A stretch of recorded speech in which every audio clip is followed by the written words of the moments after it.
Hello students, welcome to Farkar Academy. நான் பாலா பேசுகிறேன். இன்னைக்கு 11th standard economics lesson number 7 இந்திய பொருளாதாரம் பற்றி டீட்டெயில்டாக வந்து பார்ப்போம். ஃபர்ஸ்ட் வந்து இந்த இந்திய பொருளாதாரத்தில் உள்ள இம்பார்ட்டன்ட் பாயிண்ட்ஸ் ஃபுல்லாக நான் உங்களுக்கு நோட்ஸ் வீடியோவில் வந்து சொல்லியிருந்தேன். செகண்ட் வந்து பார்த்தீங்கன்னா அதோட கண்டினியூஷனாக வந்து புக்கை வந்து எப்படி படிக்கணும் அப்படின்ட்டு புக்கை ஹைலைட் பண்ணி வச்சிருப்பேன். அதில் உள்ள இம்பார்ட்டன்ட் பாயிண்ட்ஸ் ஃபுல்லாக வந்து சொல்லியிருந்தேன். ஸோ இந்த வீடியோ வந்து முழுமையாக பாருங்கள், உங்களோட எக்ஸாம் ப்ரிப்பரேஷனுக்கு ரொம்ப யூஸ்ஃபுல்லாக இருக்கும். ஓகே, இந்த 11th எக்கனாமிக்ஸ் லெசன் நம்பர் 7 இந்திய பொருளாதாரத்தில் ஃபஸ்ட்டு என்ன கொடுத்துருப்பாங்கன்னு பார்த்தீங்கன்னா ஜிடிபியை பற்றி கொடுத்துருப்பாங்க. ஜிடிபி அப்படிங்கிறது பார்த்தீங்கன்னா ஒரு வருஷ கணக்குன்ட்டு எடுப்பாங்க. இந்தியாவோட ஃபினான்ஷியல் இயர் வந்து எப்போ ஏப்ரல் 1லேருந்து மார்ச் 31 வரைக்கும் இந்தியாவோட ஃபினான்ஷியல் இயர். ஸோ ஏப்ரல் 1 இருந்து மார்ச் 31 வரைக்கும் உற்பத்தி செய்யப்பட்ட பண்டங்கள் மற்றும் பணிகளுடைய மொத்த மதிப்பு தான் வந்து என்னது இந்த ஜிடிபி. ஜிடிபியோட ஃபுல் ஃபார்ம் அப்படிங்கிறது பார்த்தீங்கன்னா கிராஸ் டொமஸ்டிக் ப்ராடக்ட் அப்படிங்கிறது தான் ஃபுல் ஃபார்மு. தமிழில் வந்து ஜிடிபின்னா வந்து என்னென்னு பார்த்தீங்கன்னா மொத்த உள்நாட்டு உற்பத்தி, இது பேர் தான் வந்து ஜிடிபி. ஓகே, இப்போ பண்டங்கள் அப்படின்னு சொல்கிறாங்களா, பண்டங்கள்னா என்னன்னு பார்த்தீங்கன்னா பொருட்களை தான் வந்து பண்டங்கள் அப்படின்னு சொல்கிறாங்க. பண்டங்கள் பொருட்களை வந்து இங்கிலீஷில் கூட்ஸ் அப்படின்ட்டு சொல்லுவோம். பணிகளுக்கு வந்து பார்த்தீங்கன்னா இங்கிலீஷில் சர்வீஸ் அப்படின்ட்டு பேர். அப்போ இது இங்கிலீஷில் வந்து ஜிடிபின்னா வந்து என்னென்னு பார்த்தீங்கன்னா 1 இயரில் வந்து கூட்ஸ் அண்ட் சர்வீஸ் வந்து எவ்வளோ வந்து ப்ரொடியூஸ் பண்ணுறாங்களோ அதுதான் வந்து ஜிடிபி அப்படின்ட்டு சொல்லுவாங்க. ஓகே, இந்தியாவில் வந்து பார்த்திங்கன்னா மொத்தம் 3 செக்டார் இருக்குது. Primary sector, secondary sector, territory sector அப்படின்ட்டு 3 இருக்குது. இந்த பிரைமரி செக்டாரும் செகண்டரி செக்டார்லையும் உருவாக்கக்கூடிய பொருட்கள் வந்து என்னென்னு பார்த்தீங்கன்னா கூட்ஸ் அப்படின்ட்டு அழைக்கப்படும். டெரிட்டரி செக்டார் அப்படிங்கிறது வந்து சர்வீஸ் செக்டார் அப்படின்ட்டு அழைக்கப்படும். அதற்கான எக்ஸாம்பிள்லாம் பாருங்கள். பிரைமரி செக்டரில் அக்ரிகல்ச்சர், கோல், அயானு, ஆயில் இந்த மாதிரியான நேச்சுரல் ப்ராடக்ட் உற்பத்தி பண்ணுறாங்களா, இதெல்லாம் வந்து என்ன சொல்லுவாங்கன்னா பிரைமரி செக்டர் அப்படிம்பாங்க. செகண்டரி செக்டர் அப்படிங்கிறது என்னென்னா ஒரு மனுஷன் உருவாக்கக்கூடிய எல்லா ப்ராடக்ட்ஸும் வந்து என்னது செகண்டரி செக்டர். இந்த ரெண்டும் சேர்ந்தது கூட்ஸு. டெரிட்டரி செக்டர் அப்படிங்கிறது என்னதுன்னா மருத்துவம், கல்வி, வங்கி, போக்குவரத்து இந்த மாதிரி இருக்குல்ல, சர்வீஸ் ஓரியன்டாக இருக்குல்ல, இது ஃபுல்லாக வந்து சர்வீஸ் செக்டரில் வந்து வந்துடும். 1 இயருக்கு இந்த கூட்ஸ் அண்ட் சர்வீஸ் ப்ரொடக்ஷனை தான் வந்து என்னன்னு சொல்கிறாங்கன்னா ஜிடிபி அப்படின்ட்டு சொல்கிறாங்க. ஜிடிபியோட ஃபார்முலா வந்து பார்த்திங்கன்னா புக்கில் கொடுத்துருக்க மாட்டாங்க, 12th தான் வரும். இப்போ வந்து பார்த்து வச்சுக்கோங்க, C plus I plus G plus X minus M. இப்போ சி அப்படிங்கிறது வந்து என்னென்னு பார்த்தீங்கன்னா நுகர்வு அல்லது மக்கள் செலவு செய்யும் பணம், ஓகேவா, கன்சம்ஷன் அப்படிம்பாங்க. ஐ அப்படிங்கிறது இன்வெஸ்ட்மெண்ட், முதலீடு அல்லது த மணி ஸ்பெண்ட் பை பிஸ்னஸ்க்காக போடக்கூடிய மணி, ஓகேவா. அடுத்த ஜிங்கிறது வந்து பார்த்தீங்கன்னா அரசுடைய செலவை வந்து ஜி அப்படின்ட்டு சொல்கிறோம். அடுத்த கடைசியாக வந்து எக்ஸ் மைனஸ் எம் அப்படிங்கிறது வந்து என்னன்னு பார்த்தீங்கன்னா நிகர ஏற்றுமதி. இந்த நிகர அப்படின்னா வந்து என்னென்னா டிஃப்ரென்ஸ்னு அர்த்தம். அதாவது ஒரு நாட்டில் உள்ள ஏற்றுமதிக்கும் இறக்குமதிக்கும் உள்ள வேறுபாடு தான் வந்து என்னன்னு சொல்கிறாங்கன்னா இந்த நிகர ஏற்றுமதி அப்படிங்கிறாங்க. இது எக்ஸ் மைனஸ் எம்ட்டு டினோட் பண்ணியிருக்கோம். அப்போ உங்களுக்கு புரிஞ்சுட்டா. இப்போ வந்து நான் ஃபுல்லாக வந்து என்ன சொல்லியிருக்கேன், ஜிடிபியை பற்றி தான் நம்ம வந்து பேசியிருக்கோம். ஓகே, ஜிடிபி வந்து ஏப்ரல் 1லேருந்து மார்ச் 31 வரைக்கும் பண்டங்கள் மற்றும் பணிகளோட மொத்த மதிப்பு தான் ஜிடிபி. அது கிராஸ் டொமஸ்டிக் ப்ராடக்ட் அப்படின்ட்டு இங்கிலீஷில் அழைக்கப்படுகிறது. தமிழில் வந்து மொத்த உள்நாட்டு உற்பத்தி. 3 செக்டார் வந்து இருக்குது, primary sector, secondary sector, tertiary sector. ஜிடிபியோட ஃபார்முலா வந்து கொடுத்துரு அதோட எக்ஸ்ப்ளனேஷன் வந்து பண்ணியிருக்கு. இவ்வளோ தான் இந்த ஜிடிபி. இது புக்கில் சின்னதாக கொடுத்துருப்பாங்க, நான் உங்களுக்கு கொஞ்சம் டீட்டெயில்டாக வந்து எக்ஸ்ப்ளனேஷன் வந்து பண்ணியிருக்கேன். அடுத்தது வந்து பார்த்தீங்கன்னா ஒரு நாட்டு மக்கள் இருக்காங்கல்ல, நாட்டு மக்களின் வாழ்க்கை தரத்தின் அளவை வந்து குறிக்கக்கூடியது வந்து என்னன்னு பார்த்தீங்கன்னா இந்த 3 இது. மனிதவள மேம்பாட்டு குறியீடு, ஹியூமன் டெவலப்மெண்ட் இண்டெக்ஸ் HDI. ரெண்டாவது வந்து பார்த்தீங்கன்னா வாழ்க்கை தர குறியீடு PQLI.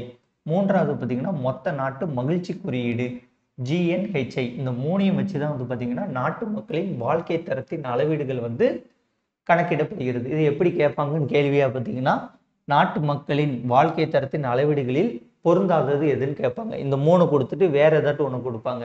அப்போ பொருந்தாதது, இப்போ 4வது ஆப்ஷன் வந்து என்ன கொடுக்குறாங்கன்னா ஜிடிபி கொடுத்துருக்காங்க. அப்போ இதில் பொருந்தாதது வந்து என்னது ஜிடிபி எப்படின்ட்டு இந்த கேள்வியை வந்து கேட்க வாய்ப்பு இருக்கு. அதனால வந்து இந்த 3 பாயிண்ட்டையும் வந்து பார்த்து வச்சுக்கோங்க. அடுத்தது மொத்த நாட்டு மகிழ்ச்சி குறியீடு அப்படிங்கிறது என்னன்னு பார்த்தீங்கன்னா இந்த GNHI.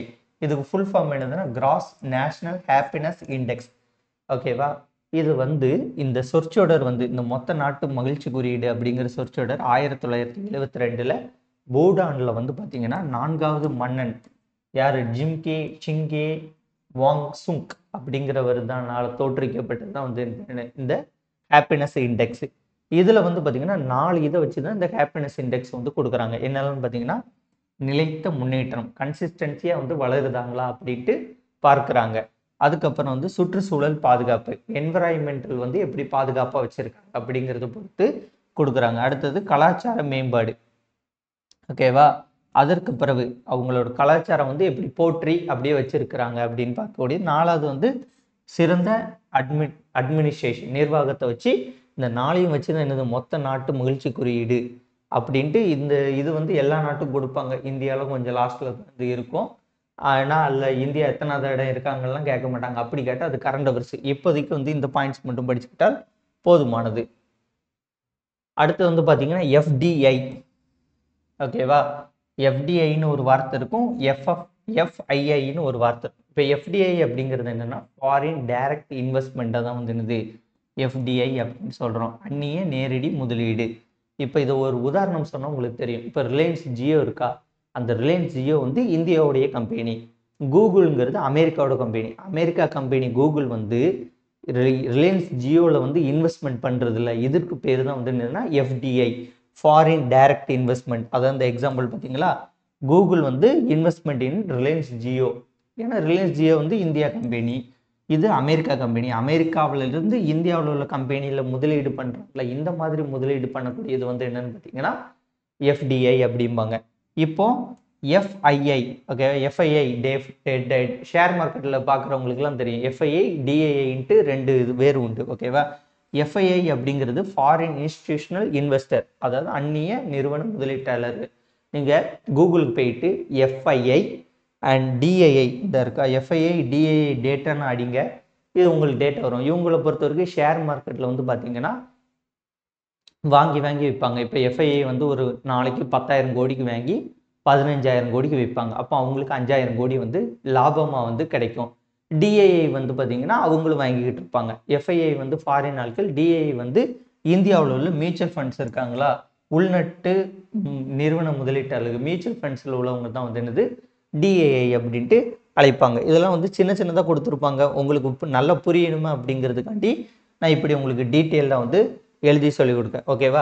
அப்போ இந்த பேஜில் வந்து பார்த்தீங்கன்னா ஜிடிபின்னா என்ன, மொத்த நாட்டு மகிழ்ச்சி குறியீடுனா வந்து என்ன, எஃப்டிஐனா என்ன, எஃப்ஐஐனா என்ன, டிஐஐனா என்ன அப்படிங்கிறத பற்றி சொல்லியிருக்கேன். இந்த எஃப்ஐஐ டிஐஐ வந்து பார்த்தீங்கன்னா ஷேர் மார்க்கெட்டில் வந்து வருவாங்க. ஓகே, இப்போ அடுத்தது பார்ப்போம். ஓகே, அடுத்த உள்ள எல்லா பாயிண்ட்ஸும் வந்து ரொம்ப முக்கியமானது. இந்த 1911 to 21 பார்த்தீங்கன்னா நான் இந்தியாவில் வந்து பார்த்தீங்கன்னா காலரா மக்கள் தொகை வந்து எதிர்மறையாக வந்து இருக்குது. ஏன்னு பார்த்தீங்கன்னா காலரா, பிளேக், இன்ஃப்ளூயன்சியா, கொள்ளை நோய், பஞ்சம், இந்த காரணத்தினால மக்கள் நிறைய பேர் இறந்துட்டாங்க. அதனால வந்து மக்களோட growth அப்படிங்கிறது எதிர்மறையாக வந்து இருக்கிறது. 1921 திரும்ப மக்கள் தொகை வந்து அதிகரிக்க வந்து துவங்குகிறது. இந்த மக்கள் தொகை அதிகரிக்க துவங்குறதுனால இந்த ஆண்டை வந்து என்ன சொல்றாங்கன்னு பார்த்தீங்கன்னா பெரும் பிரிவினை ஆண்டு அப்படின்ட்டு சொல்றாங்க. முக்கியமான டேட்டா. அடுத்து 1951 மக்கள் தொகை வந்து பெருக்க விகிதம் வந்து பார்த்தீங்கன்னா 1.33 1.25 வந்து திடீர்னு வந்து குறையுது. இப்படி திடீர்னு குறையிறதுனால இதற்கு பேர் என்னன்னா சிறு பிளவு ஆண்டு, ஓகேவா? குறைஞ்சிச்சுன்னா சிறு பிளவு ஆண்டு, கூடுனுச்சுன்னா பெரும் பிரிவினை ஆயிடு. இப்போ எப்பவுமே கூடுதலுக்கு இருக்குல்ல, கூட தொடங்குறது, அதிகரிக்க துவங்கும் போது நம்ம பெருசு தானே, அதிகரிக்குதுன்னா பெருசு சொல்லுவோம், குறைகிறதுனா சிறுசு சொல்லுவோம், அவ்வளவுதான். ஸோ 1921 மக்கள் தொகையை வந்து அதிகரிக்கிறது, பெரும் பிரிவினை ஆண்டு.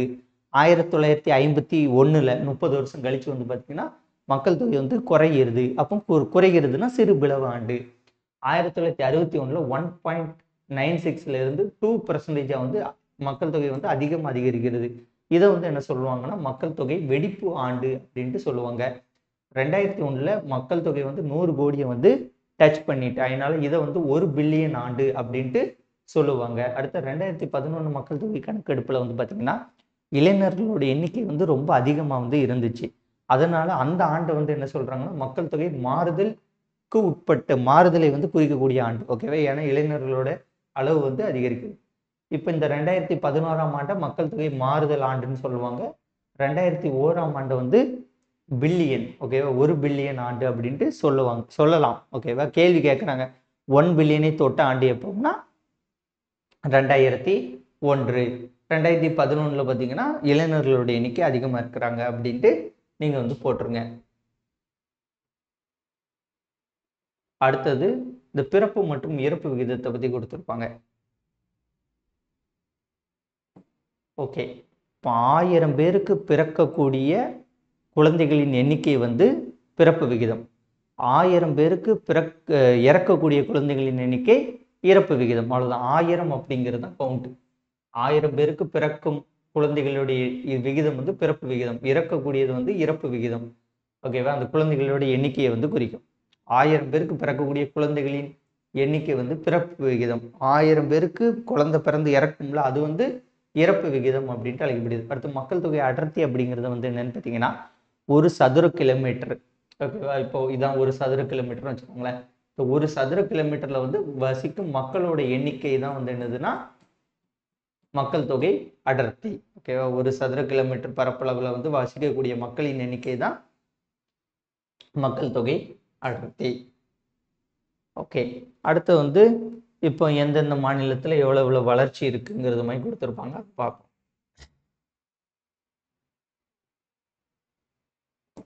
கேரளா இருக்குல்ல, கேரளாவில் தான் வந்து பார்த்தீங்கன்னா மிக குறைந்த பிறப்பு விகிதம். ரொம்ப குறைவான பிறப்பு விகிதம் உள்ள மாநிலம் வந்து கேரளா. உத்தரப்பிரதேசம் யூபியில் வந்து பார்த்தீங்கன்னா அதிக பிறப்பு விகிதம். மேற்கு வங்காளத்தில் மிக குறைந்த இறப்பு விகிதம். ஒரிசாவில் வந்து பார்த்தீங்கன்னா அதிக இறப்பு விகிதம். 2001 to 2011 ஆண்டு பீகாரில் வந்து பார்த்தீங்கன்னா மக்கள் தொகை பெருக்கம் வந்து அதிகமாக இருக்கிறது. அதே வந்து கேரளாவில் பார்த்தீங்கன்னா 2001 to 2011 வரைக்கும் குறைந்த பிறப்பு விகிதம் தான் வந்து இருக்கிறது. அடுத்து பிமரு மாநிலங்கள் அப்படின்னு சொல்லுவாங்க. இந்த பிமரு மாநிலங்கள் அப்படிங்கிறது மொத்தம் ஒரு 4 மாநிலம் இருக்கு. ஓகேவா? பிமரு அப்படிங்கிறது பீகார், பிஐங்கிறது பீகார், எம்ஏ அப்படிங்கிறது மத்திய பிரதேஷ், ஆறுங்கிறது ராஜஸ்தான், யூங்கிறது வந்து பார்த்தீங்கன்னா உங்களுக்கு உத்தரப்பிரதேசம். இந்த 4 மாநிலங்களும் பிமரு மாநிலங்கள்னு அழைக்கப்படுகிறது. இந்த 4 மாநிலத்திலும் வந்து பார்த்தீங்கன்னா உங்களுக்கு மக்கள் தொகை வந்து அதிகமாக இருப்பாங்க. ஓகேவா? பிஐ பீகார், எம்ஏ மாப்பினா மத்திய பிரதேசம், ஆர் ராஜஸ்தான், யூ வந்து உத்தரப்பிரதேசம். இந்த 4லையும் வந்து பார்த்தீங்கன்னா உங்களுக்கு மக்கள் தொகை வந்து அதிகமாக வந்து இருப்பாங்க. ஓகே, இப்போ மக்கள் தொகை அடர்த்தி வந்து பார்த்தோம்னா அது ரிலேட்டடாக வந்து இப்போ இங்கே வரும். சுதந்திரத்துக்கு முன்னாடி வந்து இந்தியாவுடைய மக்கள் தொகை அடர்த்திங்கிறது 100க்கும் குறைவாக தான் வந்து இருக்கு.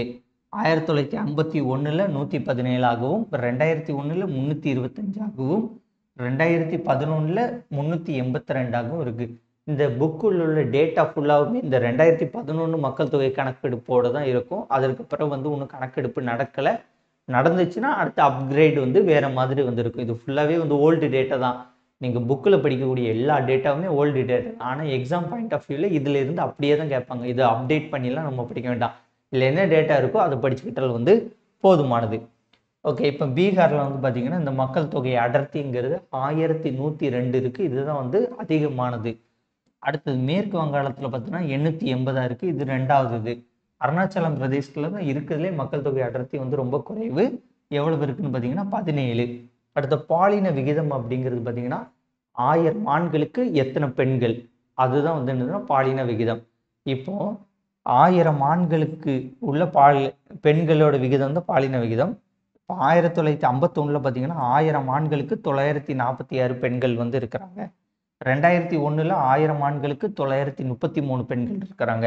2011 வந்து பார்த்தீங்கன்னா 1000 ஆண்களுக்கு 940 பெண்கள் தான் வந்து இருக்கிறாங்க. இதில் வந்து கேரளா வந்து பெண்கள் வந்து அதிகமாக இருப்பாங்க. 1000 ஆண்களுக்கு 1084 பெண்கள், ஒரு 84 பெண்கள் வந்து கூடுதலாக இருக்கிறாங்க. பாலின விகிதம் ரொம்ப கம்மியாக உள்ளது பார்த்தீங்கன்னா ஹரியானா. ஹரியானாவில் வந்து பார்த்தீங்கன்னா எவ்வளவு இருக்கிறாங்க? 1000 ஆண்களுக்கு 877 பெண்கள் தான் வந்து இருக்கிறாங்க 1000 ஆண்களுக்கு. ஓகேவா? இவ்வளவு டீட்டெயிலாம் வந்து படிச்சு வச்சுக்கோங்க. ஓகே, அடுத்த வாழ்நாள் எதிர்பார்ப்பு. இப்போ இந்த வாழ்நாள் எதிர்பார்ப்பு இருக்கா?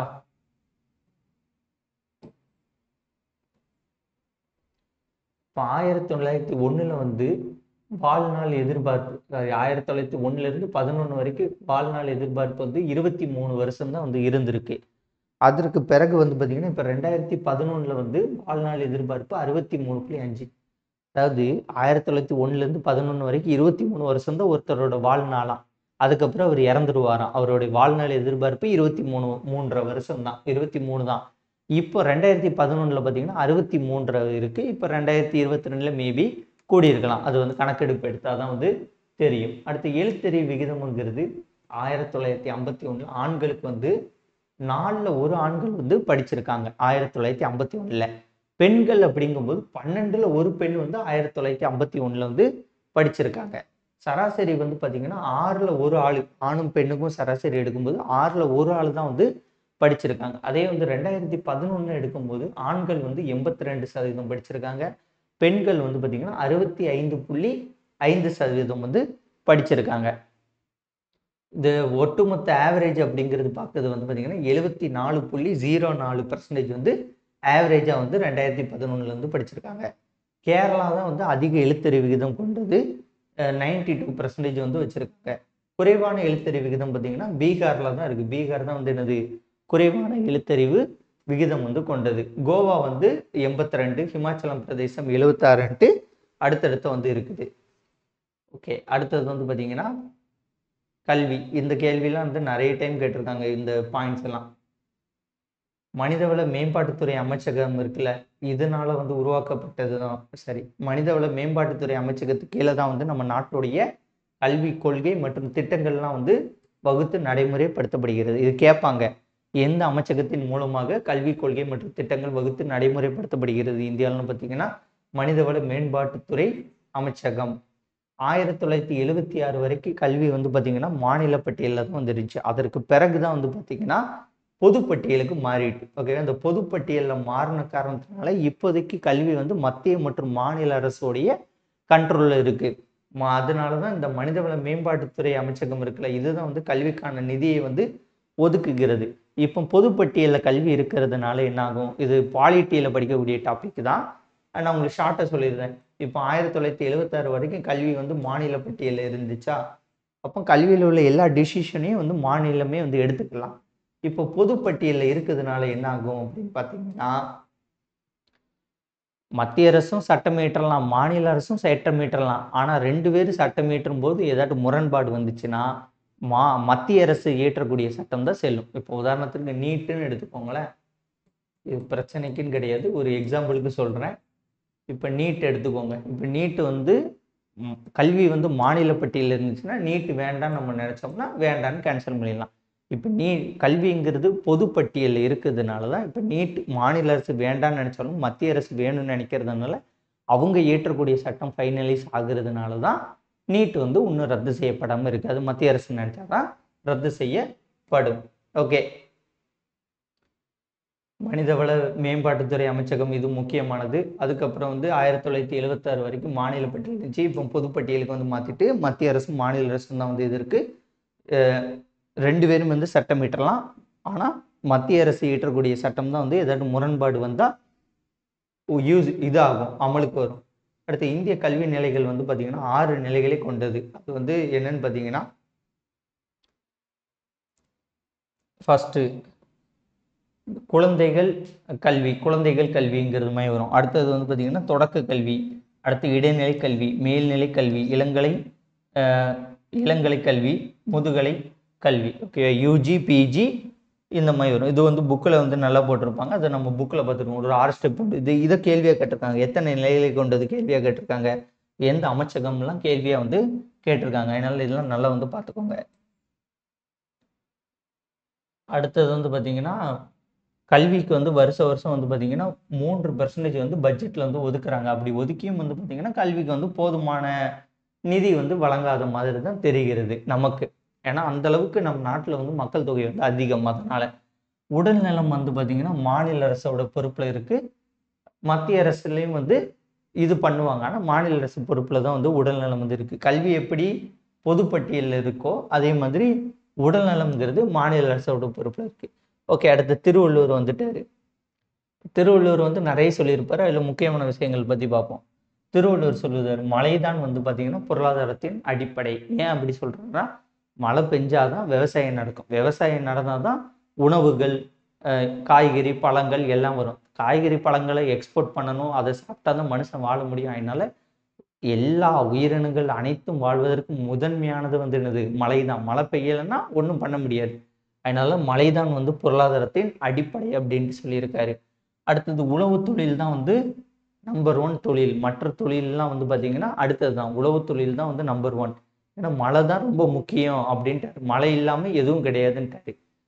மழையை வச்சு வந்து விவசாயம் நடக்குது. விவசாயம் தான் அப்போ அந்த தொழில், உழவு தொழில் தான் வந்து ரொம்ப முக்கியமானது. அதுக்கு அடுத்தது தான் வந்து மற்றதெல்லாம் அப்படிங்கிறாரு. அடுத்து ஒரு நிதி, பொது நிதி அப்படிங்கிறது எப்படின்னா, ஒரு வருவாயை ஃபர்ஸ்ட் உருவாக்கணும். ஏதாட்டும் ஒரு பிளான் பண்ணி வருவாய் உருவாக்கணும். அந்த உருவாக்கக்கூடிய வருவாயை சேகரிக்கணும். அடுத்து அதை நிர்வாகம் செய்யணும். அதுக்கப்புறம் வந்து அதை செலவு பண்ணணும். இப்போ இது உதாரணத்துக்கு இது ஒரு கவர்மெண்ட் வந்து இப்படி தான் பண்ணணும். ஓகேவா? கவர்மெண்ட் வந்து எங்கேருந்து வருவாய் வருது? இப்போ ஒரு பவர் பிளான்ட் வந்து உருவாக்குறாங்கன்னு வச்சுக்கோங்க. Power plant. இப்போ ஒரு பவர் பிளான்ட் உருவாக்குறாங்க. ஓகேவா? இதிலிருந்து வந்து வருவாய் வருமா? ஓகே. அந்த வரக்கூடிய வருவாயை சேகரிக்கணும். அதுக்கப்புறம் அந்த வருவாயை வந்து இப்போ இதில் ஒரு 1000 கோடி வருதுன்னா, இந்த 1000 கோடியை உருவாக்கிட்டோம். அதை சேகரிச்சிட்டோம். அதை நிர்வாகம் பண்ணணும். இந்த 1000 கோடியை எப்படி வந்து மக்களுக்கு கொடுக்கலாம் அப்படிங்கிறத இது பண்ணணும். ஓகேவா? அடுத்தது செலவு. எந்தெந்த இதற்கெல்லாம் செலவு, இது நிர்வாகம் எந்தெந்த இதுக்கெல்லாம் கொடுக்கலாம் அப்படின்னு நிர்வாகம் பண்ணணும். பொது செலவுங்கிறது எப்படி வந்து செலவு பண்ணலாம் அப்படிங்கிறது சொல்லக்கூடியதான். இந்த 4ம் வந்து முக்கியமானது. இதை வந்து வரிசைப்படுத்துக, இல்லைன்னா இந்த 4ல் பொருந்தாதது அப்படின்ட்டு ஏதாட்டு கேட்பாங்க.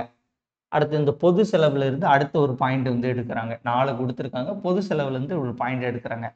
திருவள்ளுவர் வந்து என்ன சொல்றாருன்னு பார்த்தீங்கன்னா, செலவு வந்து எப்பவுமே கட்டுக்குள்ள இருக்கணும். அப்படி கட்டுக்குள்ள இருந்துட்டு நமக்கு குறைவான வருமானம் இருந்தா நோ ப்ராப்ளம். செலவு வந்து கட்டுக்குள்ள இருக்கு. நமக்கு ரொம்ப கம்மியான வருமானம் வருது அப்படின்னா நோ ப்ராப்ளம். இது வந்து என்னன்னா, நமக்கு 1000 ரூபாய் தான் வருது. ஆனா நம்மளோட செலவு 990 ரூபாய் தான்னா நோ ப்ராப்ளம் அப்படின்ட்டாரு. இல்ல சமநிலையாக இருந்தாலும் சரி. ஓகேவா? சமநிலை. நம்மளுக்கு 1000 ரூபாய் வருது. 1000 ரூபாய் செலவாகுதுன்னா கூட ஓகே அப்படின்ட்டாரு. எக்ஸ்ட்ரா இருந்தா சூப்பர்ங்கிறது. உபரி நிலை, உபரி நிதி நிலை. அதாவது இந்த மாதிரி.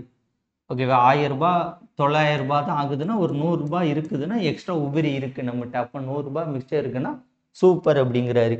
பற்றாக்குறை நிதிநிலை மட்டும் இருந்துடக்கூடாது. அதாவது நம்மளோட வருமானம் 1000 ரூபாய், செலவு வந்து பார்த்தீங்கன்னா 1100, 1200 அப்படின்ட்டு பற்றாக்குறை இது மட்டும் இருந்துடக்கூடாது அப்படின்ட்டு சொல்றாரு. அதே மாதிரி செலவுகள் வந்து எதுலெல்லாம் வந்து பண்ணுங்க அப்படின்ட்டு திருவள்ளுவர் சொல்றாருன்னு பார்த்தீங்கன்னா, பாதுகாப்பு, பொதுப்பணி, சமூக பணிகள். ஓகேவா? பாதுகாப்புல வந்து இராணுவம் இந்த மாதிரி பாதுகாப்புல போடுங்க. பொதுப்பணி, இன்ஃப்ராஸ்ட்ரக்சர் அப்படின்னு பொதுப்பணிக்கு போடுங்க. சமூக பணிகள்னா நம்ம கவர்மெண்ட் செய்யுதுலங்க, அதெல்லாம் அவர் 2000 வருஷத்துக்கு முன்னாடியே சொல்லிட்டு போயிருக்காரு பார்த்தீங்களா? தலைவர் கலக்குறாரு. ஓகே, அதான் பாதுகாப்பு, பொதுப்பணி, சமூக பணிகள்லாம் வந்து பண்ணுங்க அந்த காசை வச்சு அப்படின்ட்டு சொல்றாரு. நிதியை வந்து செலவிடுமாறு வள்ளுவர் கூறுகிறார். அதே மாதிரி வள்ளுவர் என்ன சொல்றா, வெளிநாட்டில இருந்து உதவிகளை வந்து ஆதரிக்கவில்லை. வெளிநாட்டு உதவிகளை வந்து அவர் ஆதரிக்கல. அதே மாதிரி பசி, கொடுமை, வறுமையிலிருந்து வெளியே வருவதுதான் ஒரு மனுஷனோட அடிப்படை சுதந்திரம் அப்படின்னு சொல்றாரு. பசி, கொடுமை அண்ட் வறுமை. ஓகேவா? இதுல இருந்து வெளியே வரக்கூடியது தான் வந்து என்னது, விடுதலை பெறுவது தான் வந்து அடிப்படை சுதந்திரம் அப்படின்ட்டு சொல்லியிருக்காரு.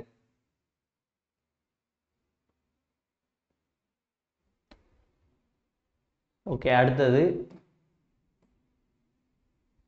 தொழில் அப்படிங்கிறது தான் உண்மையான செல்வம் அப்படின்ட்டும், உழைப்பு அப்படிங்கிறது மிகப்பெரிய வளம் அப்படின்ட்டும் யார் சொல்றா? திருவள்ளுவர் வந்து சொல்றாரு. அடுத்து அம்பேத்கரை பத்தி நிறைய இருக்கும். அதுல முக்கியமானது சொல்றேன், மீதி உள்ளது புக்ல பார்ப்போம். அம்பேத்கர் வந்து பழங்கால இந்திய வர்த்தகம் அப்படின்ட்டு ஒரு நூல், இந்தியாவின் தேசிய பங்கீடு அப்படின்ட்டு நூல்கள்லாம் வந்து எழுதியிருக்காரு. இல்லை பிரிட்டிஷ் இந்தியாவின் மாகாண நிதிகளின் மதிப்பீடு ஒரு ஆய்வு கட்டுரை அப்படின்னு எழுதியிருப்பாரு. 1923 ரூபாயின் பிரச்சனைகள் அப்படின்ட்டு அந்த நூலுக்காண்டி லண்டன் பொருளாதார பள்ளி இருக்குல்ல, அங்கிருந்து பார்த்தீங்கன்னா டிஎஸ்சி பட்டம் வந்து இவர் வந்து வாங்குறாரு. அதே மாதிரி இந்திய ரிசர்வ் வங்கி இருக்குல்ல, அது வந்து ரூபாயின் பிரச்சனைகள் மற்றும் அதன் தோற்றத்திலிருந்து நிறைய கருத்து உருவாக்கத்தை இந்த புக்கில் வந்து நிறைய ஐடியா கிடைக்க அப்படின்ட்டு நிறைய ஐடியா வந்து இந்திய ரிசர்வ் வங்கி வந்து எடுத்துக்கிட்டு அது மூலியமாக தான் உருவாக்குறது, மேம்படுத்துறாங்க. இப்போ ஜேசி குமரப்பான்னு ஒருத்தர் உண்டு. ஓகேவா? இவர் வந்து காந்திய வழியை தான் பின்பற்றுவார். அதனால இவர் வந்து காந்திய பொருளாதாரத்தை உருவாக்கி, இவர் வந்து காந்தி வந்து பார்த்தீங்கன்னா எப்பவுமே கிராமம் தான் சொல்லுவார். கிராம தொழில்கள், கிராம தொழில் வந்து வளர்ச்சி அடையணும் அப்படிங்கிறது தான் காந்தியோட நோக்கம். அதே மாதிரி தான் இவரும் கிராம தொழில்கள், கிராம தொழில் வளர்ச்சி அடையக்கூடிய சங்கங்களுக்கு வந்து ஆதரவு கொடுக்குறாரு. 1935 வந்து பார்த்தீங்கன்னா அனைத்து இந்திய கிராம தொழில் சங்க கழகத்தை வந்து உருவாக்குறாரு. அதுக்கப்புறம் வந்து நிலைத்த பொருளாதாரம், இயேசுவின் வழிமுறைகள் அப்படின்ட்டு இந்த புத்தகங்களை வந்து எழுதுறாரு.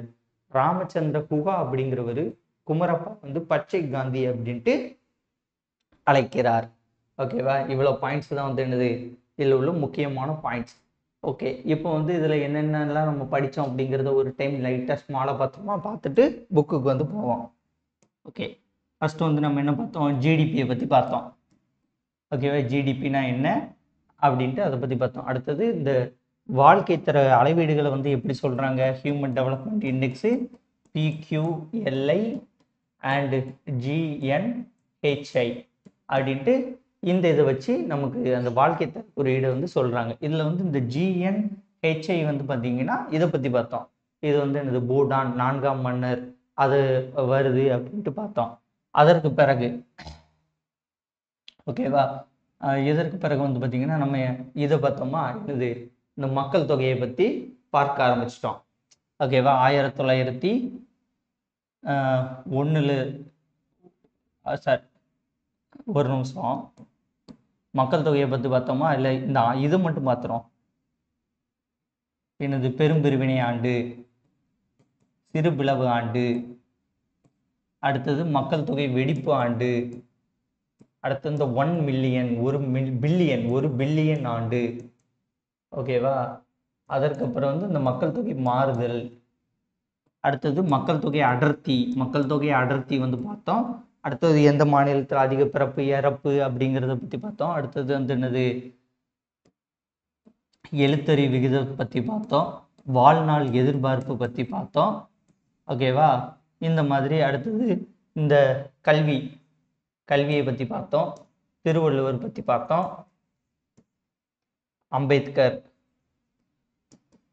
அம்பேத்கர் பற்றி பார்த்தோம். அடுத்தது ஜேசி குமரப்பா வந்து பச்சை காந்தி அப்படின்னு சொல்கிறாங்க அப்படின்ட்டு இவ்வளோ டீட்டெயில் வந்து பார்த்துருக்கோம். இது போகையும் இன்னும் நிறைய டீட்டெயில் இருக்குது, அதை இப்போ புக்கில் வந்து பார்ப்போம். ஓகே, இந்திய பொருளாதாரம். இதில் வந்து ஃபஸ்ட்டு வந்து இந்த கொடுத்துருக்காங்களா, இந்த இதை வந்து லைட்டாக வந்து படிச்சுக்கோங்க. எனது இலக்குமுறை பொருளாதாரத்தில் இந்தியா ஒரு உலகளாவிய போட்டியாளர் ஆகும். சுந்தர் பிச்சை சிஇஓ கூகுள் கொடுத்துருக்காங்களா, இதை ஜஸ்ட்டு பார்த்துக்கோங்க, இதெல்லாம் கேட்க மாட்டான், ஜஸ்ட்டு பார்த்து வச்சுக்கிட்டிங்கன்னா போதுமானது. ஓகே, இப்போ முக்கியமான பாயிண்ட்ஸ்க்கு வருவோம். நான் சொன்னேன்னா ஜிடிபின்னா என்னன்னு சொன்னேன்னா அதை கொடுத்துருக்காங்க பாருங்க.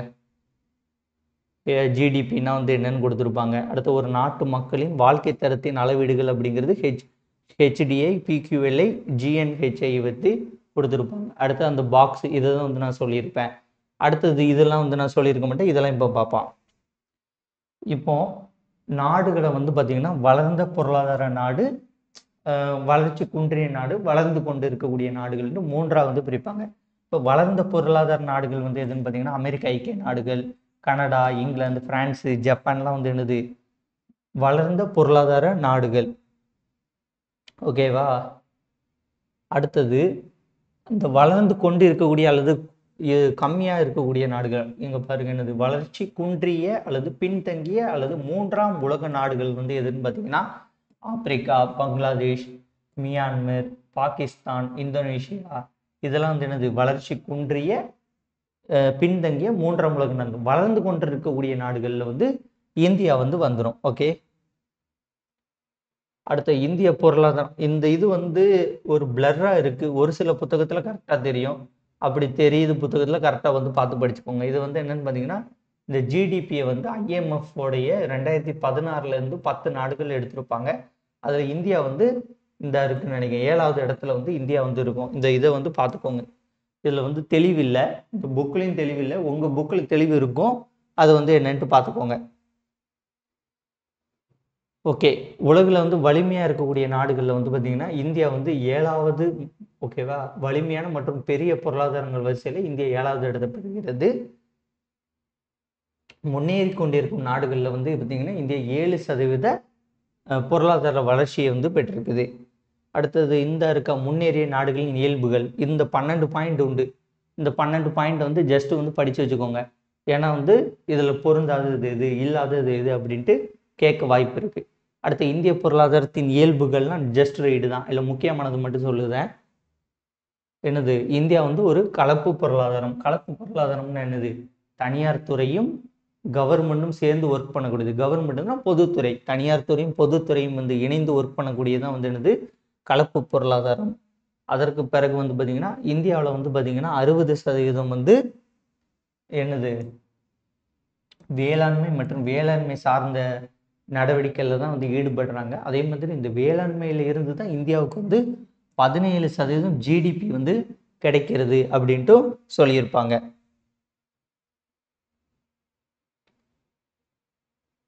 அடுத்து இந்த சொல்லியிருந்தேன்னா எஃப்டிஐ, எஃப்ஐஐ இல்லை டிஏஐ இருக்காது, அதை பார்த்துக்கோங்க. அடுத்து இந்தியா வந்து ஜிடிபியில் வந்து 7வது இடத்தையும், வாங்கும் சக்தியில் பிபிபி அப்படிங்கிறதுல 3வது இடத்தையும் பெறுகிறது. G20 நாடுகள் வந்து இந்த கொடுத்துருப்பாங்க, இது ஜஸ்ட் வந்து பார்த்துக்கோங்க. இந்த G20 நாடுகள்லாம் இந்த புக்கில் வந்து ஒழுங்காக தெரிய மாட்டேங்குது, உங்கள் புக்கில் தெரியும், இல்லைன்னா G20 நாடுகள்னு அடித்து அது என்னென்ட்டு பார்த்துக்கோங்க. அடுத்த 2016 to 17 வந்து சீன மக்கள் குடியரசு வந்து பார்த்திங்கன்னா வேகமாக வளர்ந்துக்கிட்டு இருந்துச்சு. அதற்கு பிறகு அதிக வளர்ச்சியை கொடுத்தது பார்த்திங்கன்னா 7.1 பெற்றதன் வாயிலாக உலகின் வேகமாக வளர்ந்த நாடுகளுக்கிடையே இந்தியா வந்து மிக வேகமாக வளர்ந்து வரக்கூடிய நாடாக வந்து கருதப்படுகிறது. சீனாவுக்கு அடுத்து வந்து இந்தியா இருக்குது. அடுத்தது வந்து பார்த்திங்கன்னா இந்தியாவில் வந்து வேகமாக வளரும் பணிகள் துறை வந்து இந்தியாவில் வந்து என்னென்னு பார்த்தீங்கன்னா ஐடி ஃபீல்டு. ஓகே, அதை தான் சொல்லுவாங்க பணிகள் துறையின் பங்களிப்பாகும். பணிகள்னு என்னது, சர்வீஸ். இந்தியாவில் வந்து சர்வீஸ் செக்டார் வந்து நல்ல வேகமாக வளர்கிறது. தகவல் தொழில்நுட்பம், ஐடி, ஓகேவா, பிபிஓ, தொழில்நுட்ப சேவைகள், டெக்னாலஜி சர்வீசஸ், இதெல்லாம் வந்து இன்க்ரீஸ் ஆகிக்கிட்டு இருக்கு அப்படின்னு சொல்லியிருப்பாங்க. இது எல்லாமே பார்த்தீங்கன்னா ஒரு ஜஸ்ட் ரீடு கான்செப்ட் தான். இல்லை எதை கேட்கலாம் எதை கேட்க மாட்டான்லாம் தெரியாது, மேக்ஸிமம் கேட்க மாட்டான். ஃபஸ்ட்டு நம்ம பார்த்தது தான் கேள்விகள் ஏரியா, இதெல்லாம் வந்து கேள்விகளுக்கு அப்பாற்பட்டது. அடுத்து ஆனால் படிக்காமல் போயிடாதீங்க, புக்கை ஃபுல்லாக ரீட் பண்ணிக்கோங்க, இதெல்லாம் என்ன பாயிண்ட்ஸுங்கிறத படித்து வச்சுக்கோங்க. மக்களின் வாழ்க்கை தரம் உயர்ந்துள்ளதால், ஓகேவா, மக்களோட வாழ்க்கை தரம் உயர்ந்துள்ளதால் வந்து பார்த்தீங்கன்னா உள்நாட்டு நுகர்வுப் பொருட்களை வாங்குவது வந்து பெருமளவு வந்து அதிகரிக்கிறது. அதனால வந்து உள்நாட்டு அந்த வாங்கக்கூடிய நுகர்வு கன்சப்ஷன் வந்து அதிகமாகிறது. அடுத்த நகரப்பகுதிகள் வந்து விரைவாக வளர்கிறது. ஏன்னு பார்த்தீங்கன்னா மேம்பட்ட போக்குவரத்து, தகவல் தொடர்புகள், கல்வி, சுகாதார வசதிகள்லாம் வந்து இருப்பதனால வந்து அதிகமாக வந்து வளர்கிறது. அடுத்தது 2014-15க்கான மொத்த ஜிடிபி வந்து பார்த்தீங்கன்னா 8% இருக்கும்னு நினச்சாங்க.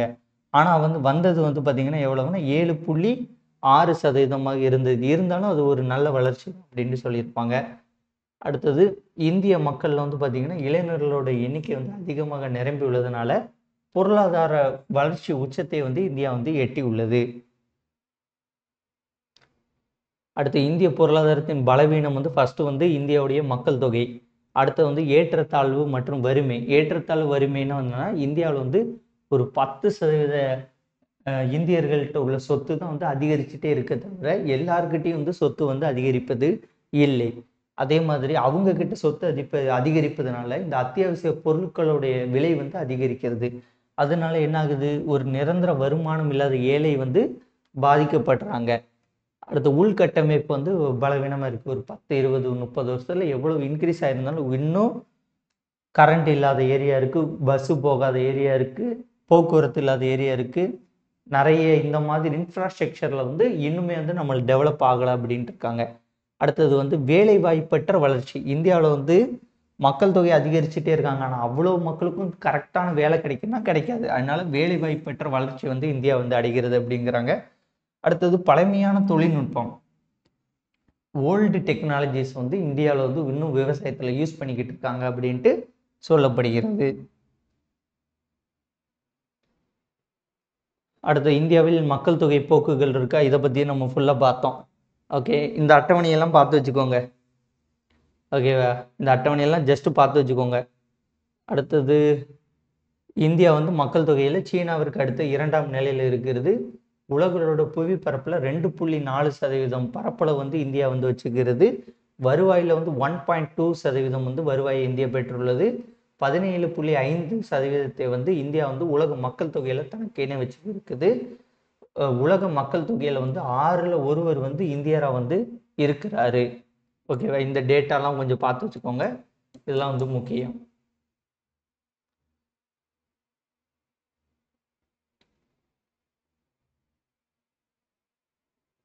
அடுத்தது இந்த இங்கே தான் வந்து நான் சொன்னேன்ல அந்த இதெல்லாம் வரும்.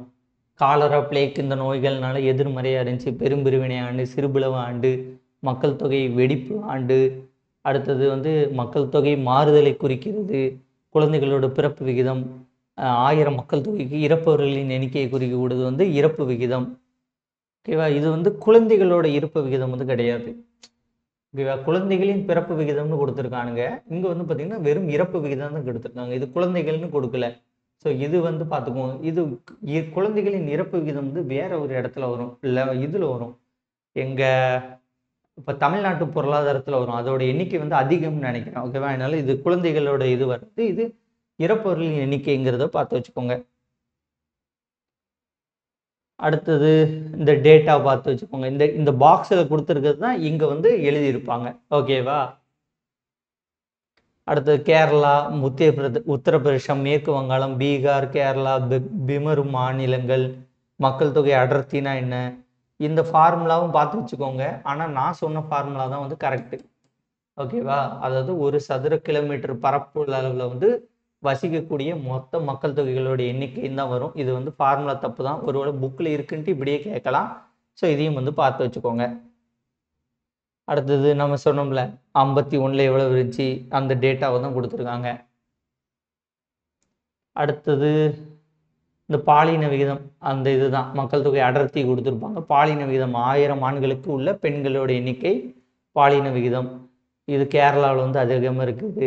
வாழ்நாள் எதிர்பார்ப்பு அப்படிங்கிறது 1951 வந்து பார்த்தீங்கன்னா இங்கே 1901 வரைக்கும் 23 இருந்துச்சு. இப்போ 63.5 இருக்குது.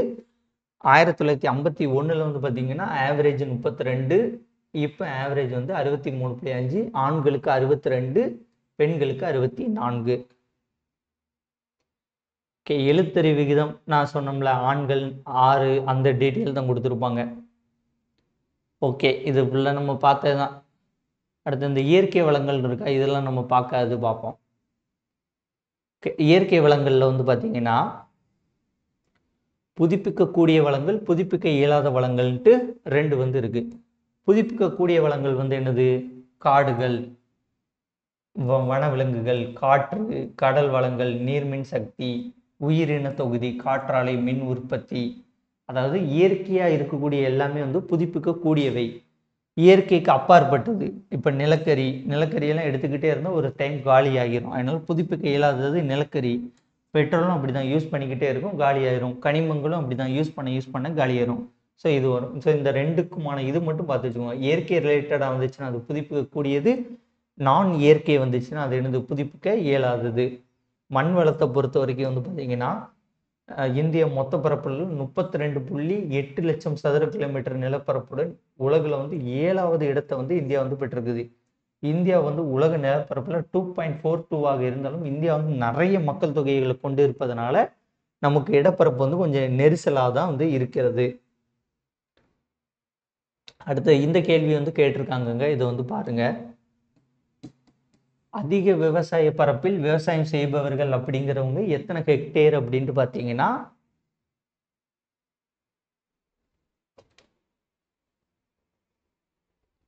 ஓகே, இப்போ 10 ஹெக்டேர் இருக்குன்னு வச்சுக்கோங்களேன். 10 ஹெக்டேர் வச்சிருக்கிறவங்க அதிக பரப்பில் வந்து விவசாயம் செய்கிறாங்க. 1 ஹெக்டேர் மற்றும் அதற்கு குறைவான வந்து குறைவான இதை வந்து கேள்வியாக கேட்டிருக்காங்க. அதிக இந்த லைனு கொடுத்து அதிக விவசாய பரப்பில் விவசாயம் செய்பவர்கள் எத்தனை ஹெக்டேர்னு கேட்டிருக்காங்க. முன்னால் 10 ஹெக்டேர். குறைவான பரப்பளவில் விவசாயம் செய்பவர்கள் 1 ஹெக்டேர் அப்படிங்கிறத ஞாபகம் வச்சுக்கோங்க. இந்த பாயிண்ட் வந்து எக்ஸாமில் முன்னால் கேட்டிருக்காங்க. அடுத்து இந்த வனவளம், ஓகேவா, இதெல்லாம் ஜஸ்ட் ரீடு தான். இந்த இரும்பு தாது வந்து எங்கெங்கே கிடைக்கிறது, நிலக்கரி மற்றும் பழுப்பு நிலக்கரி வந்து எங்கெங்கெல்லாம் கிடைக்கிறது, இதெல்லாம் ஃபுல்லாக நீங்கள் தான் படிக்கணும். இதில் வந்து சொல்லிக் கொடுக்கறதுக்கு ஒன்றும் கிடையாது. ஓகேவா. அலுமினிய தாது பாக்சைட் வந்து எங்கே கிடைக்கிறது, மைக்கா எங்கே கிடைக்குது, சுத்திகரிக்கப்பட்ட எண்ணெய் எங்கே கிடைக்கிறது, தங்கம் வந்து எங்கே கிடைக்கிறது, வைரம் வந்து எங்கே கிடைக்குது. ஓகேவா. அடுத்தது கட்டமைப்பு வசதிகளை பொறுத்த வரைக்கும் பொருளாதார கட்டமைப்பு, சமூக கட்டமைப்புன்ட்டு 2 இது இருக்குது. இப்போ ஓகேவா. இல்லை பொருளாதார கட்டமைப்பு அப்படிங்கிறது வந்து பார்த்திங்கன்னா உங்களுக்கு இந்த கவர்மெண்ட் ரிலேட்டடாக வந்து இருக்கும் பாருங்கள். போக்குவரத்து, தொலைத்தொடர்பு, ஆற்றல் வளங்கள், நீர்ப்பாசனம், பணம் மற்றும் நிதி நிறுவனங்கள் இதெல்லாம் வரும். சமூக கட்டமைப்பு, நம்ம சமூகம் வளருவதற்கு கல்வி தேவை.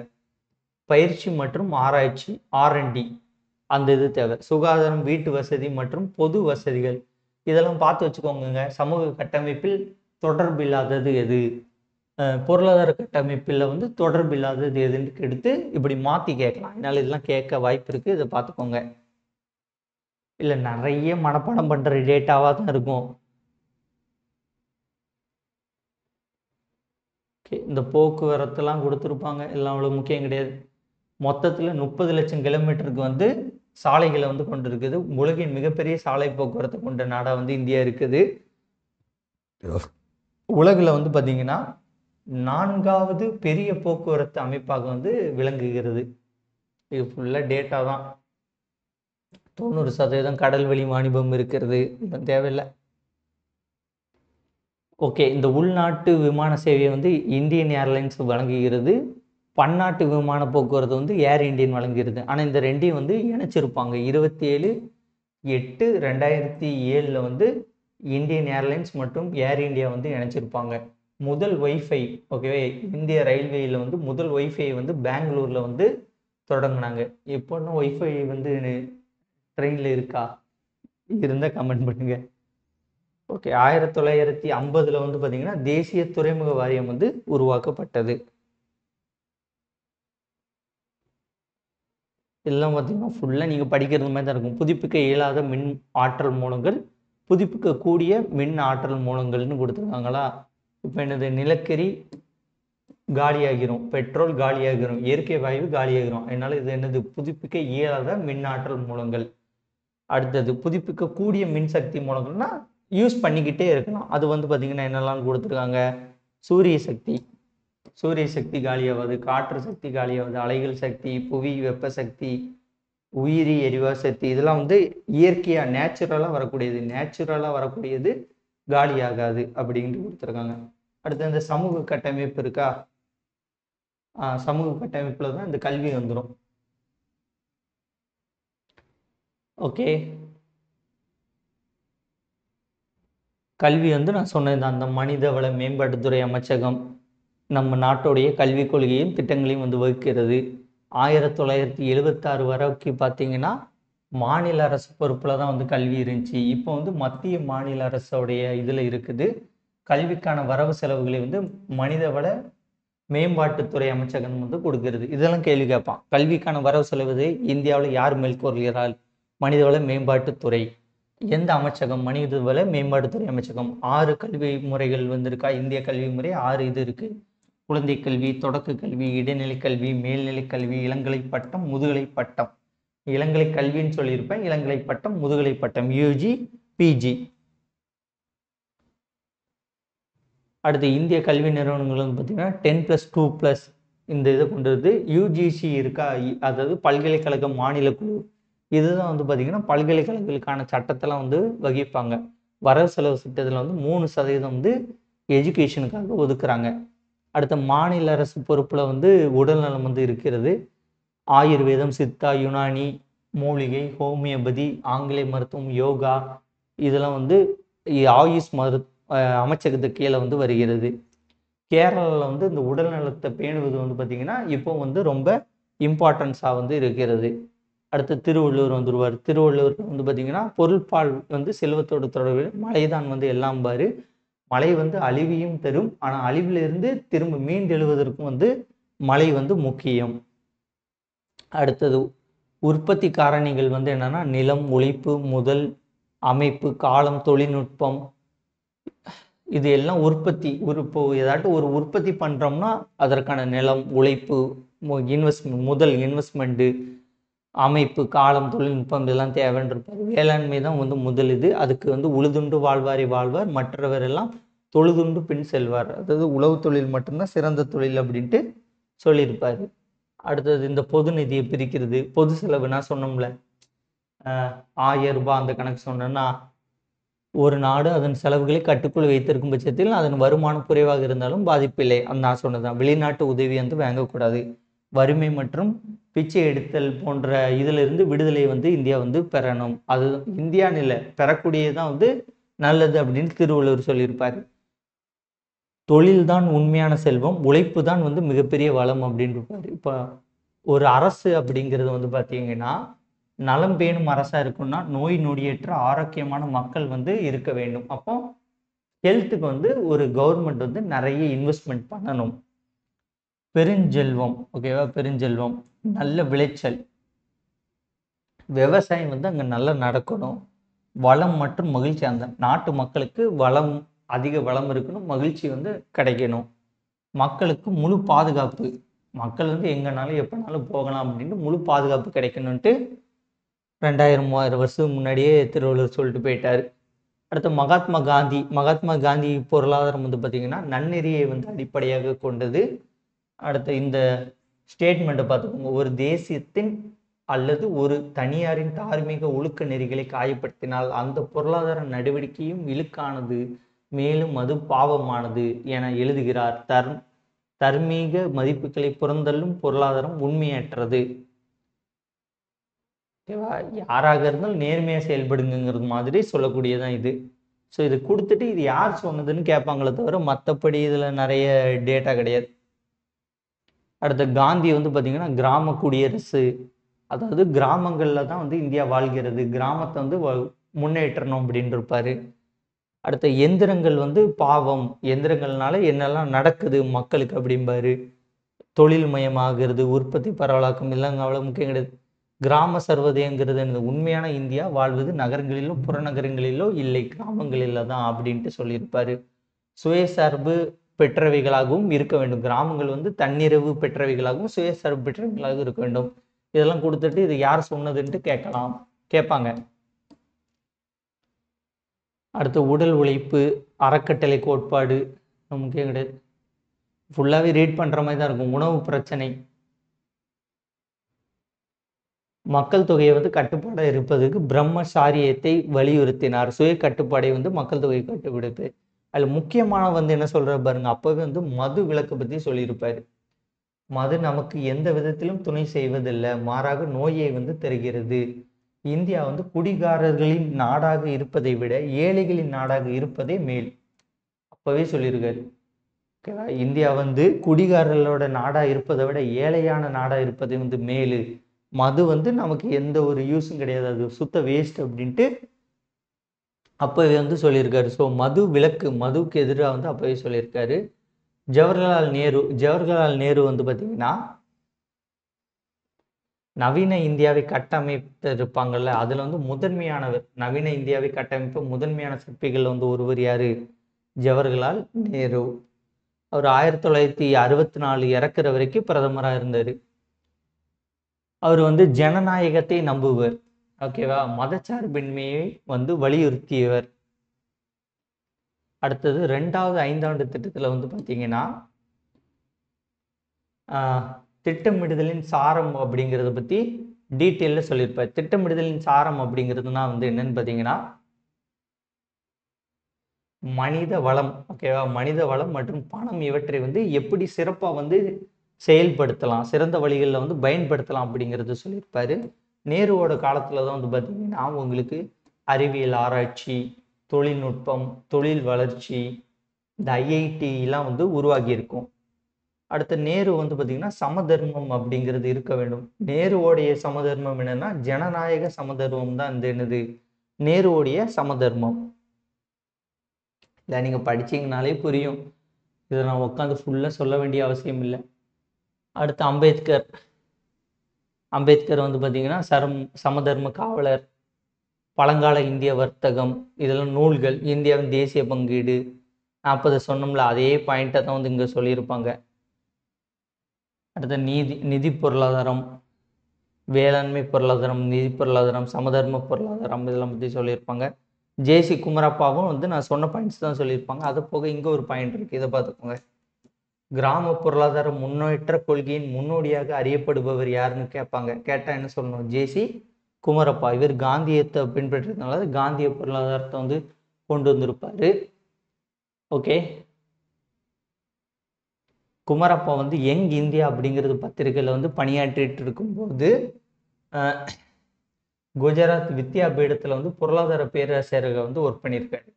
அடுத்து 1935 அனைத்து இந்திய கிராம தொழில் கழகத்தை வந்து உருவாக்கியிருக்காரு. வெள்ளையனே வெளியேறு இயக்கத்தின் போது ஓராண்டுக்கு சிறை போயிருக்காரு. நிலைத்த பொருளாதாரம், இயேசுவின் வழிமுறைகள் அப்படிங்கிறது ஒரு புக்கு. கிறிஸ்துவம் அதன் பொருளாதாரமும் வாழ்க்கையும் அப்படின்ட்டு 2 புக் வந்து எழுதியிருக்காரு. ஓகேவா? இந்த பாயிண்ட்ஸ் படிச்சு வச்சுக்கோங்க.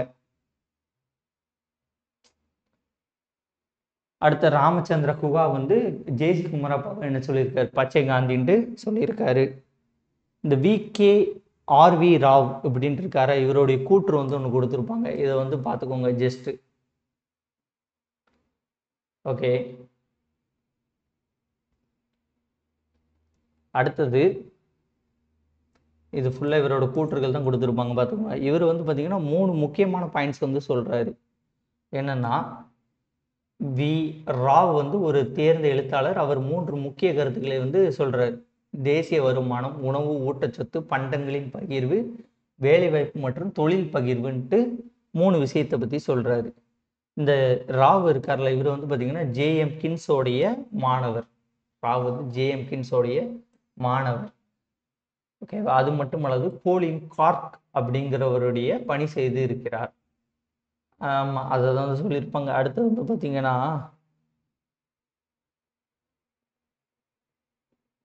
இதெல்லாம் நீங்கள் ஜஸ்ட் ரீட் பண்ணுற மாதிரி தான் இருக்கும், இல்லை முக்கியமான பாயிண்ட்ஸ்லாம் ஒன்றும் இல்லை. அடுத்து இவர் எழுதிய புத்தகங்கள் வந்து ஒரு சில புத்தகங்கள் கொடுத்துருப்பாங்க பாருங்க. இந்திய பொருளியல் வாழ்வில் என்ன தவறு அப்படிங்கிறது ஒரு புத்தகம். அடுத்தது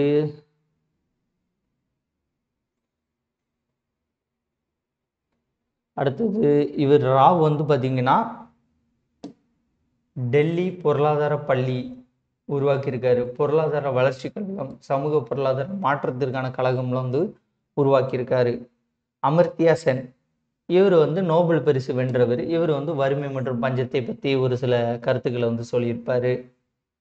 அடுத்தது இவர் வந்து வறுமை மற்றும் சமத்துவமின்மை, திறன் பற்றிய கருத்து, உரிமைகள், தொழில்நுட்ப வளர தெரிவு, இது வந்து ஒரு நூல். தொழில்நுட்ப தெரிவு அப்படிங்கிறது ஒரு நூல். இவர் வந்து பார்த்தீங்கன்னா நன்னறிவு தத்துவ அறிஞரும் வந்து ஆவார். நன்னறி சொல்லக்கூடிய தத்துவ அறிஞரும் வந்து ஆவார். அவ்வளோதாங்க, இதோட பாடம் முடிஞ்சு. இது ஒரு டைம் வந்து ஃபுல்லாக வந்து ரீட் பண்ணிக்கோங்க. ரீட் பண்ணிட்டு இந்த புக் பேக்லாம் வந்து பார்த்துக்கோங்க. ஃபஸ்ட்டு நான் சொன்னோம்ல, அது ஃபுல்லாக வந்து முக்கியமான பாயிண்ட்ஸு, எக்ஸாம் பாயிண்ட் ஆஃப் வியூவில் கேட்கக்கூடிய முக்கியமான பாயிண்ட்ஸு. இந்த புக்கில் உள்ளதெல்லாம் நீங்கள் ஃபுல்லாக மனப்பாடம் பண்ணுற மாதிரி படிக்கிற மாதிரி தான் இருக்கும். இல்லை மேக்ஸிமம் வந்து இதிலேருந்து கேட்க மாட்டாங்க. இதுலேருந்து இந்த 1-2 புக்கோடைய பேர், ஒரு சில பாயிண்ட்ஸை தான் கேட்பாங்க. ஒரு டைம் ஃபுல்லாக ரீட் பண்ணிட்டு இதில் உள்ள ஹைலைட்ஸ் பாயிண்ட்ஸ் படித்தாலே வந்து போதுமானது. ஓகே ஃப்ரெண்ட்ஸ், இப்போ 1 மணி நேரம் ஆகியிருக்கும்னு நினைக்கிறேன். பார்ப்போமா, இருங்க.